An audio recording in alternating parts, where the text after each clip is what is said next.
in this chapter.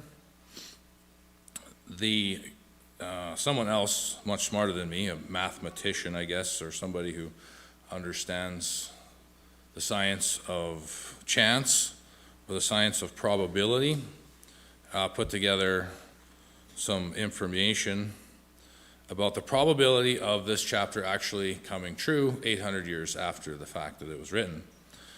And I'll spare you a lot of the details, although they were very interesting. The chances of fulfilling 8 prophecies in this manner, just in this chapter, is the same probability as putting silver dollars, the size of a silver dollar, a little bit bigger, filling up the state of Texas 2 feet deep, and then marking one of them and asking a blind man to go and find it. That's the probability. I could give you the math, and I should have brought my board and actually wrote it out and give you all the numbers, but in layman's terms, that is the probability of this chapter being fulfilled by one person.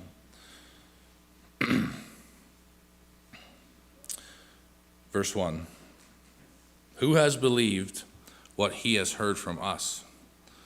And to whom has the arm of the Lord been revealed? For he grew up before him like a young plant, and like a root out of dry ground. He had no form or majesty that we should look at him, and no beauty that we should desire him.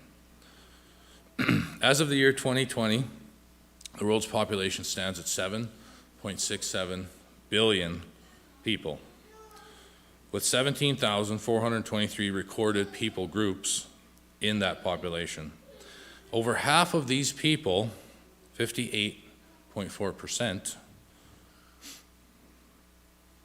have been reached with the gospel of Jesus. 58%. That is still an astounding number that have not heard the gospel, the good news. Verse 1, it says, Who has believed that he has heard from us, and to whom has the gospel, the arm of the Lord, been revealed? Well, 58% of the world it has been revealed to. Verse 2, it says, For he grew up before him like a young plant. Jesus came out of the house of David. That was prophesied earlier on. We'll get into more prophecy a little bit later. But Jesus grew up like a young plant out of the house of David, like a root out of dry ground. Now, for those of you who are farmers, you understand how dry it is outside right now. And maybe you don't have to be a farmer to understand that either, but it's extremely dry in the region at the moment. And it's interesting. So this verse says, like a root out of dry ground. We got done seeding some of our fields a week or two ago, and there was no moisture. There was not enough for the seed to germinate. And a lot of farmers who have irrigation are turning on their pivots so that they can actually get the seed to germinate, so that it can actually start to grow. So, a seed in dry ground cannot even grow because it needs the moisture. So verse 2 says, like a root out of dry ground. So it's like an impossibility. Jesus came out of the dry ground. He came out of Bethlehem. He came out of the everyday people, and he had no form or majesty that we should look upon him. He didn't come out of a lineage. Well, he came out of the lineage of David, but he didn't come out of a palace. He didn't come out of a kingdom where the family was well known, and then this person was born, and everyone knew that this guy was going to become somebody someday. It was actually the opposite. He had no form or majesty that we should look upon him. King David had majesty.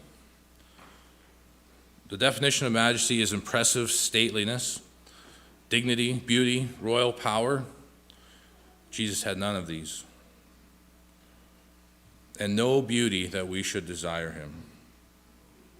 The world that we know, and the world back then as well, thrives on beauty, thrives on drama, thrives on the pleasures of the eyes, the pleasures of the flesh. But Jesus had none of these. This was prophesied 800 years before he came to the earth. Verse 3, he was despised and rejected by men. He was rejected by the elders, the Sanhedrin, the Pharisees. Everyone who was somebody in the world around him rejected him. Imagine being that man. Imagine trying to create your ministry, and you're out there preaching on the street, and everyone is rejecting you. No one wants to listen to you. They throw bananas and fruit at you. They don't want to hear you. People are rejecting you. They despise you. This was Jesus. He was a man of sorrows and acquainted with grief. Jesus' few years of ministry on the earth were not glorious by the terms of a worldly glory, but they were acquainted with grief. There was lots of suffering. There was lots of grief.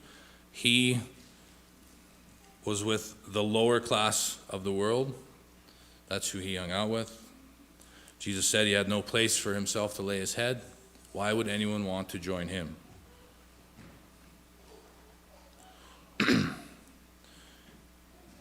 Later on in verse 3 it says, and as one whom men hide their faces.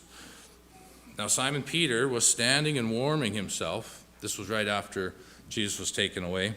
So they said to him, you also are one of his disciples, aren't you? He denied, no. One of the servants of the high priest, a relative of a man whose ear Peter had cut off, asked, did I not see you in the garden with him, Jesus? Peter again denied ever knowing Jesus. And then at that moment the rooster crowed. Chapter 53, when you dive into it, is so full of amazing prophecy. Not only did his own disciples deny him, but all of the world denied him at that point. Men hid their faces from him. And even today, we hide our faces from him. If you're not a Christian, you might understand what I'm talking about. It's not cool to be a Christian. It's not cool to do the right thing, especially if you're out in the world. So therefore you hide your face from such things. Jesus was despised and he was esteemed not. Verse 4, surely he has borne our griefs and carried our sorrows, yet we esteemed him stricken, smitten by God and afflicted. We esteemed him stricken. We esteemed him as nothing that we want to be part of. I'm saying we as in today, but I'm also saying we as in them when Jesus was on the earth. They esteemed him stricken. I came across a funny illustration for sheep, and we'll get into some sheep here in a minute. You know, the playoffs are going on right now, and I'm not much of a big sports fan. It's just kind of interesting to watch everyone else get so excited about it. But I have yet to see a team called the Sheep. Why is that? Because the sheep are not dangerous. They're not angry. They're not out there to take over everything. Not like the bears or the tigers or the lions or the diamondbacks or the wolverines, the badgers, the sharks, whatever. Name your team. There's no team called the San Francisco Sheep. So we esteemed him stricken. We don't esteem Jesus as being this glorious person. He was smited by God and afflicted. Verse 5, but he was pierced for our transgressions. The King James says wounded for our transgressions. He was nailed to the cross. I remember the first time I came across this verse. not the chapter, the verse. I was down in Argentina. I was reading through the chapter of Matthew for the first time ever in my life. And the cross reference had come back to this verse, 53:5, when they nailed Jesus to the cross. And I still have it. It's still actually written right here in my Bible. A side note, I really encourage you to have a paper Bible, and make notes, because I wrote this 14 years ago, and it's very precious to me. If you don't have a paper Bible, have one. Anyway, I wrote it. I remember sitting at my desk and I read it. Chapter 53 foretells the future death of our Savior. Verse 5, this is where Jesus was nailed to the cross. Now, that seems simple in our everyday because we follow Jesus. But to those who don't know Jesus, that's amazing. Absolutely amazing. He was crushed for our iniquities. The King James also says tormented. He was bruised. Upon him was the chastisement that brought us peace. You know, true peace only comes through Jesus. I was listening to a sermon yesterday. My brain just got working. Very famous old evangelist preacher. Anyway, and he was preaching to a young crowd, and he said, you can try anything you want in this world, anything. And he named them all. And he said, you will never find true peace, ever. Keep trying. I challenge you to. And he told them, he said, what you don't realize is that you're actually searching for Jesus and you don't even know it. Because once you find Jesus, then you actually understand that you found what you were looking for. I can testify to that. It was just an interesting way that he brought it across. You're searching for Jesus and you don't even know it. And with Jesus' wounds we are healed. The end of verse 5. I have a lot of sheep notes in here. As I was putting this together, I felt I promised my boys some sheep. And for the last few months, we've been yakking about it and talking about it and preparing for it. And so we went and looked at some sheep yesterday. And what an eye-opener. We raise cattle. So I'm very used to cattle and their characteristics and the way they act and the way they live. And we went to a sheep farm yesterday. This guy had about 600 ewes. And he was such a cool guy. He was a big Dutchman, younger guy. Must work out because he had big arms. Anyway, but he was a really nice guy. And he was explaining to us for a couple hours how sheep are raised and all the little mannerisms of sheep and the things you do to take care of them and this and that. And very similar to cattle. But the one thing that stood out to me, and it was like a slap across my head, was like sheep they need a shepherd. They absolutely need a shepherd. They cannot be left alone. And we'll get into some more details here in a minute, but it really stood out to me because I'm used to cattle. I can put cattle out on pasture. They can take care of themselves. They're big enough, they're strong enough to ward off predators. They can take care of themselves. We only need to keep an eye on them a little bit here and there. But sheep, no. You have to watch them all the time. One of the funny things he said was, they'll just go stick their head in the fence and die for no reason. And that's so pathetic. But it's the truth. And the more I studied sheep yesterday afternoon, the more I realized why I took it for granted, Jesus uses the example of sheep in the Bible. We're all sheep.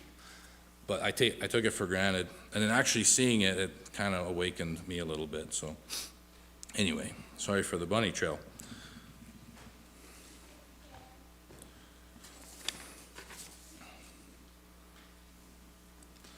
Verse 6, all we like sheep have gone astray. If you watch a sheep, when they graze, they nibble.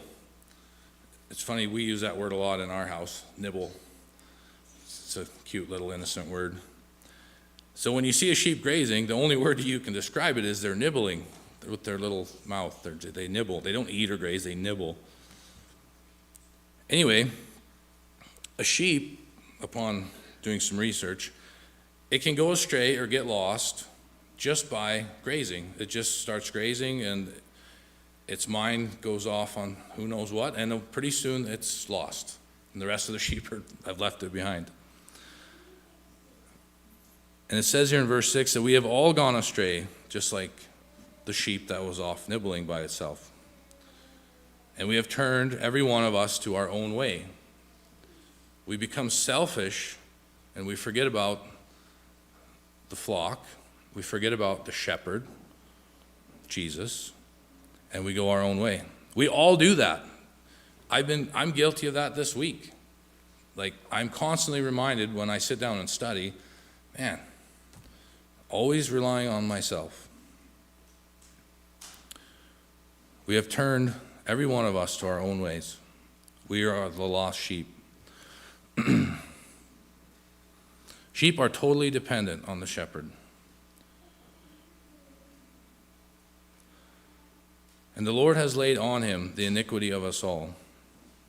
God laid the iniquity of all of us on Jesus when he was crucified. Peter writes, he himself bore our sins in his body on the tree, that we might die to sin and live to righteousness. By his wounds you have been healed. Another interesting sheep fact I came across was that a sheep, if it's a very minor injury, a wound, it'll heal. But anything a little bit bigger, the sheep will die. It cannot heal itself. It needs a shepherd to take care of it.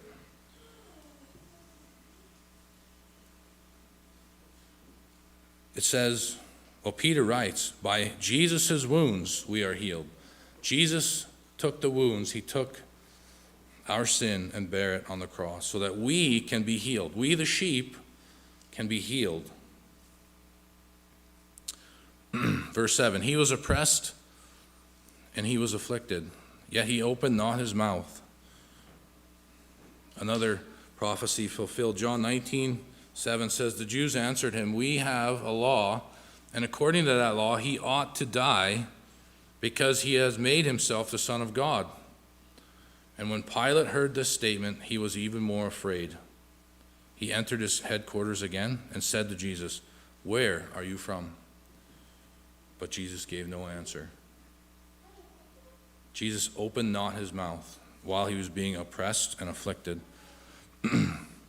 Like a lamb that was led to slaughter. What an amazing example. We got to see all the little baby lambs running around yesterday, and my wife wanted 10 of those.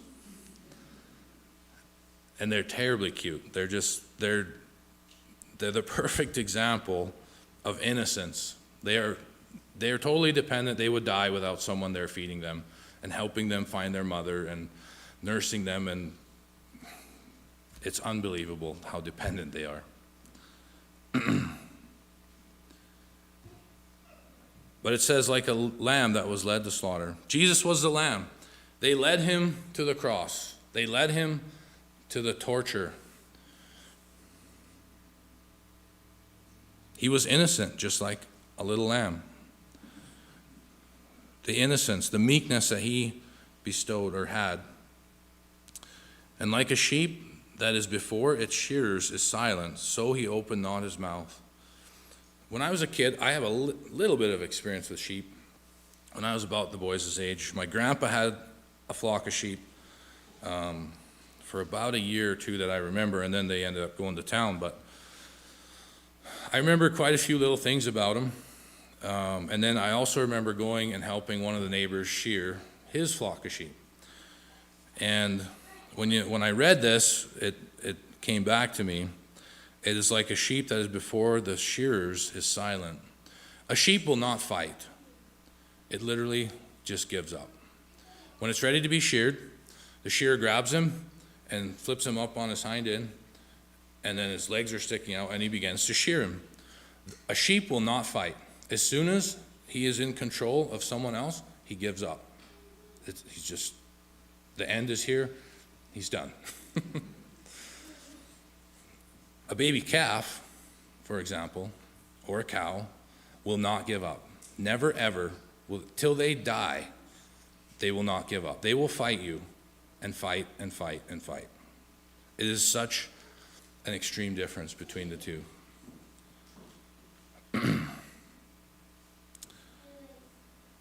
He opened not his mouth. By oppression and judgment he was taken away. And as for his generation, who considered that he was cut off out of the land of the living, stricken for the transgression of my people. If you do a little bit of deeper research, one of the things that the elders or the people who judged, who sentenced Jesus, the ones who were against him, there was a thought, and it's in some of the early church writing, that they had thought by putting Jesus to death, there would be no more seed of him, because a generation and next generation and the seed of people was extremely important in that culture. Like Dwayne was the son of Jake, and on it goes. The lineage was very important. And that's why it's stated here that he was cut off out of the land of the living. They had assumed that by putting Jesus to death, there'd be no more little Jesus running around, for lack of a better term. But that his lineage was done. Verse 9, and they made his grave with the wicked and with the rich man in his death, although he had done no violence, and there was no deceit in his mouth.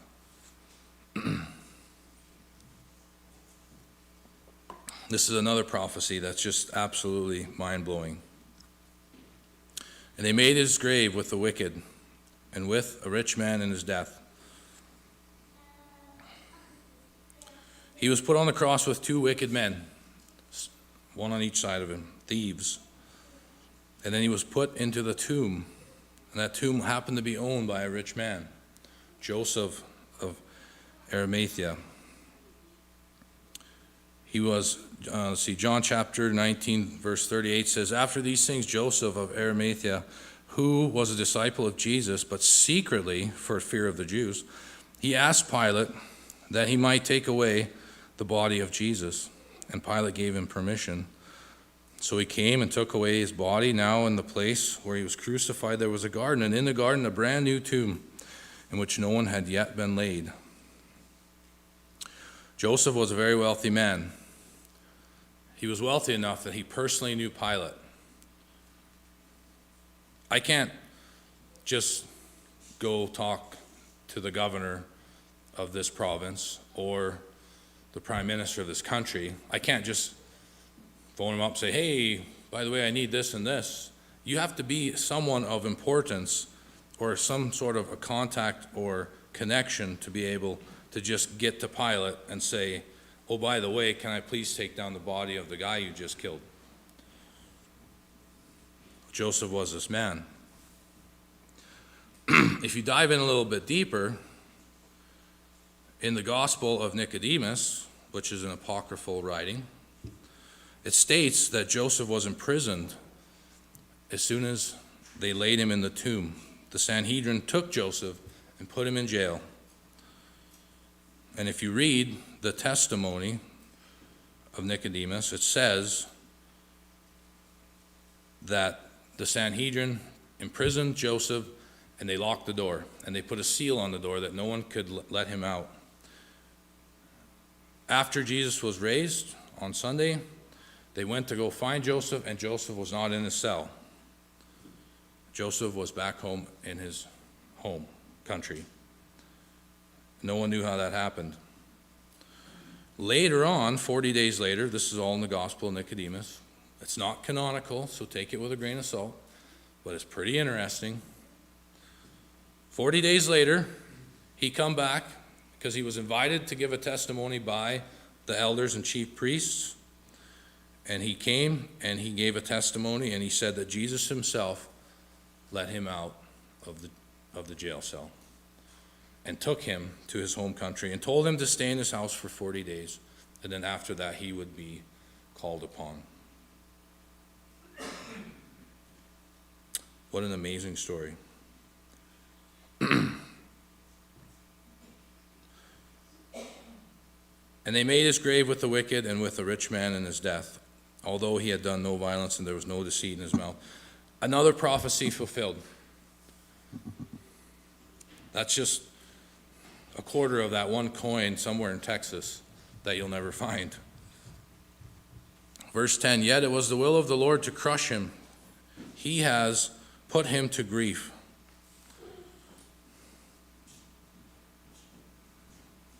From the beginning, God has had this plan. The entire Bible is full of prophecies, 456 to be exact. When his soul makes an offering for guilt, the King James Version says sin. When Jesus' soul was made as an offering for sin, he shall see his offspring and he shall prolong his days. We are the children of God. When we follow Jesus, when we become his disciple, we are God's children. And the will of the Lord shall prosper in his hand. The will of the Lord is to spread the gospel, to bring everyone into the fold. That is God's will. It is to serve Christ, spread the gospel, and make the fold bigger. Jesus said, I send you out like sheep among wolves. Out of the anguish of his soul he shall see, this verse 11, and be satisfied. By his knowledge shall the righteous one, my servant, make many to be accounted righteous, and he shall bear their iniquities. Another prophecy. We shall be counted righteous because we have the knowledge of Christ. We have laid down our life to be Christ's disciple. And it says here that we as servants will be part of many accounted righteous. The good shepherd counts us righteous, those who follow him, and Jesus bears our iniquities. Verse 12, therefore I will divide him a portion with the many. We shall be in the kingdom with him. John 10, verse 12 and 13 says, he who is a hired hand and not a shepherd, who is not the owner of the sheep, sees the wolf coming and leaves the sheep and flees, and the wolf snatches them and scatters them. He flees because he is a hired hand, and he's not concerned about the sheep. It's an interesting parable. I have a very good friend of mine who's told me, he's an older gentleman, he's told me several times, nobody takes care of your stuff like you do. And it's true. When you hire people, even though I have some really good hired men, they don't have the same connection as you do. You're the one that has the skin in the game. You're the one that has the investment in everything that's going on. They don't. And Jesus uses that as a parable here. The hired man who was hired to watch over the sheep does not care as much as the true shepherd does.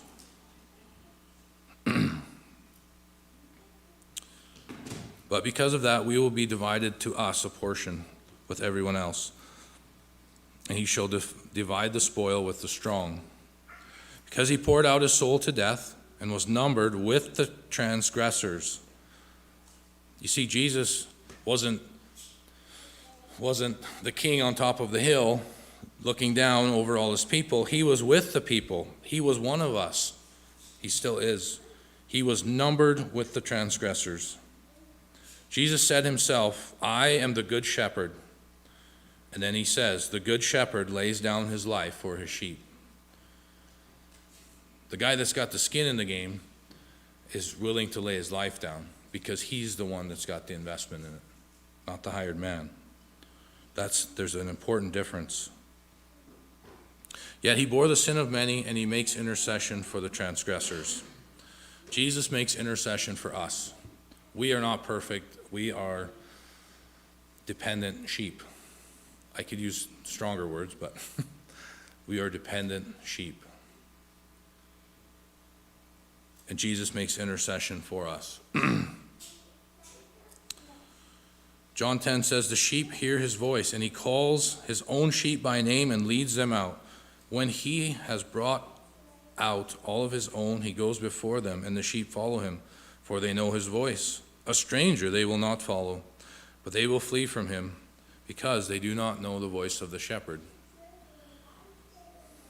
Apparently, I haven't tried it yet, but the sheep only follow the shepherd's voice, or the people that they're used to, and they understand that they understand the difference between people's voices. So, in conclusion, the Bible has 456 prophecies in it. 456. We just went over 8 of them, and I gave you an idea of what the probability of what that actually is, or of that happening by chance. 1 silver dollar in amongst silver dollars 2 feet deep in the state of Texas. That's pretty wild. To be able to fulfill 456 out of 456, I wish I would have brought my board, because it reminded me of all the math that I was taught in school and how to write it out. But to give you an idea, does everyone know what an electron is? An electron is smaller than an atom. An atom is made up of different electrons and protons, right? Okay. So an electron is extremely small. So if you lined up electrons side by side, and if you can get your head wrapped around this number, 10 with 15 zeros after it, that's 10 to the 15th power, times 2.5, okay? If you lined up that many electrons, it would be 1 inch long. That's how tiny they are. If you could count each electron, and if you could count 250 of them per minute, which is impossible because counting takes a long time, try it sometime. But if you could actually count 250 of them per minute, if you were to count that many electrons in 1 inch, it would take you 19 million years to count them. Now some of you you can put your jaw back up. Okay, that's 2 times the number 10 to the 15th power. That's how many electrons it is. See, okay, you kind of got an idea for that? Okay, now the probability of fulfilling 456 prophecies out of 456 prophecies in the Bible by one person, the number, if you were to blindfold a man and mark one of those electrons and tell him to go find it, the amount of electrons that you need for that blindfolded man to find it, the number is 10 to the 157th power. So that's 10 with 157 zeros behind it. Like, it doesn't, there's no word that, you can't fathom it. But once you get into numbers like that, that's how you start trying to understand them. So it's 10 to the 157th power. So, in conclusion, people still think that Jesus didn't exist. And people still think that Jesus is not the Messiah, even though it is an undeniable fact that he is. There are things in science in this world that are so much more trivial. And yet, when you have such an amazing fact in front of you, and you can go through the science, you go through the mathematics and the probability of this person actually being the Messiah, it's unbelievable. Jesus is the Messiah. Thank you for your time.